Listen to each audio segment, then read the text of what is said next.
Hi, എല്ലാവർക്കും നമസ്കാരം. GK ഹബിൻ്റെ പുതിയ വീഡിയോയിലേക്ക് എല്ലാവർക്കും സ്വാഗതം. ഇന്ത്യയുടെ അഭിമാനത്തെ വാനോളമുയർത്തിയ ലോക റെയിൽവേ ഭൂപടത്തിൽ ഇടം നേടിയ ചെനാബ് പാലത്തെ പറ്റിയാണ് ഇന്നത്തെ വീഡിയോ.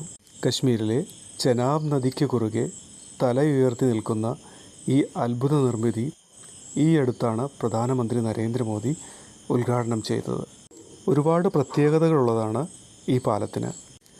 359 മീറ്റർ ഉയരത്തിലാണ് പാലം സ്ഥിതി ചെയ്യുന്നത്.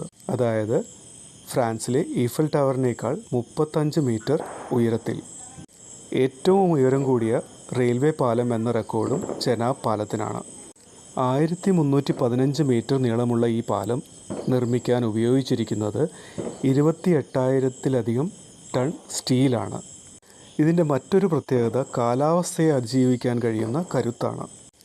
ചെനാബിലെ കൊടും തണുപ്പിനെയും അതിശക്തമായ കാറ്റിനെയും ഭൂകമ്പങ്ങളെയും ചെറുക്കാൻ കെൽപ്പുള്ള രീതിയിലാണ് ഇതിൻ്റെ നിർമ്മാണം. മണിക്കൂറിൽ 266 കിലോമീറ്റർ വേഗതയിൽ വീശിയടിക്കുന്ന കാറ്റിനെ പോലും ഇത് അതിജീവിക്കും.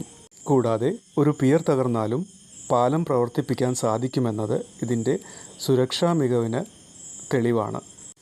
120 വർഷത്തെ ആയുസ്സാണ് ഈ പാലത്തിന് കണക്കാക്കുന്നത്.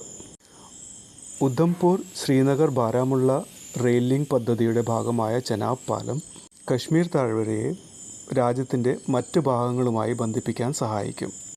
കത്രയിൽ നിന്ന് ശ്രീനഗറിലേക്കുള്ള യാത്രാസമയം 6 മുതൽ 8 മണിക്കൂറിൽ നിന്നും വെറും 3 മണിക്കൂറായി കുറയുമെന്നത് ഇതിൻ്റെ വലിയൊരു ഗുണമാണ്. ഇന്ത്യൻ എഞ്ചിനീയറിംഗിൻ്റെ മികച്ച ഉദാഹരണമാണ് ചെനാബ് പാലം.